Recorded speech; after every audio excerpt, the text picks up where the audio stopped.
That statute under which Gitlow was convicted is still on the books today. When the New York Times exposed that President Bush had authorized spying without warrants, whatever you think of that issue, my own views are well documented on it.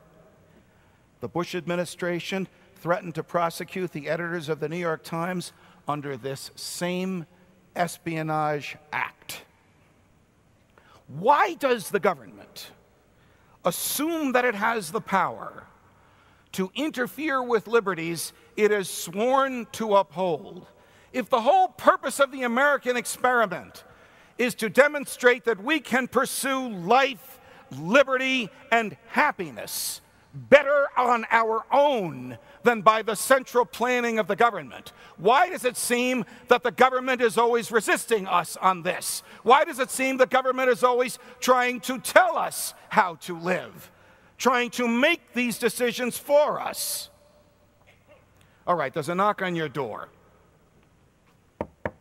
You answer the door, there's a guy with a gun.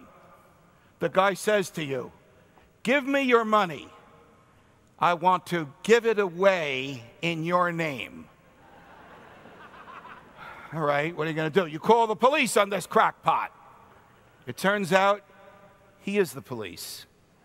He's a federal agent come to collect your taxes and give the money away in your name. You just heard Glenn.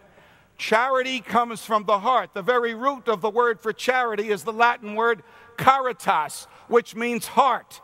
It is impossible to be charitable with someone else's money. You can only be charitable when you give from your own.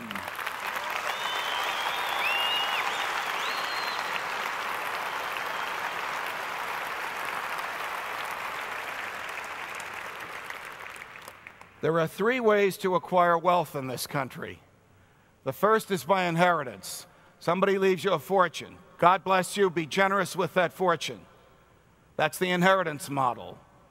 The second is the economic model. You trade a good, a service, an idea, a skill, the sweat of your brow for someone who's willing to pay you for it.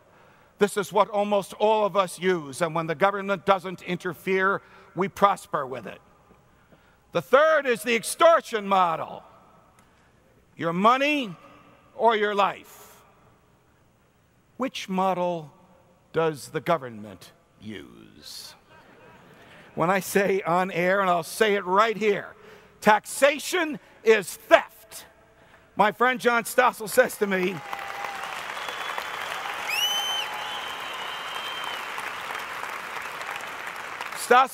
"Judge, you're killing me when you say that." I said, "What do you mean I'm killing you when I'm saying that? What are you talking about?" He said, "Well, my people are emailing me wanting to know why I won't say it." I said, "John, say it." Think of it. The government presumes that it can just take as much money as it wants from us. Well, whose money is it? If you own your body and you own the fruits of your labor, natural law, you own the ideas that come out of your body, you own what you trade, what your body does and what your mind thinks and what your words articulate, that property is yours. The government doesn't have a claim on it. But we've established a government in this country that thinks it can regulate any behavior, control any activity, and tax any event it wants. And it's about time we said to them, there's a line thou shalt not cross. It's the threshold of my house.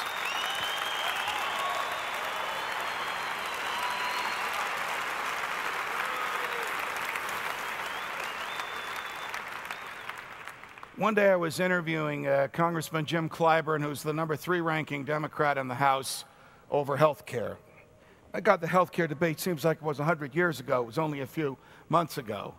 And I said to him, Congressman Clyburn, can you tell me where in the Constitution the federal government is authorized to manage health care? And he said to me, Judge, most of what we do in Washington is not authorized by the Constitution. Can you tell me where health care is prohibited to us in the Constitution? So two very interesting responses. The first response is amazingly candid but deplorable. because they took an oath to uphold the Constitution, come what may. Whether it pinches or it comforts, they took an oath to uphold it.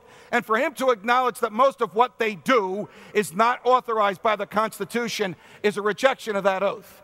But to say, can you tell me where in the Constitution health care is prohibited to the federal government, turns on its head the whole concept of a limited government. The federal government did not come into existence in order to right every wrong. It came into existence only to address the 17 unique, specific, discrete, delegated powers given to it by the Constitution, and health care is not among them.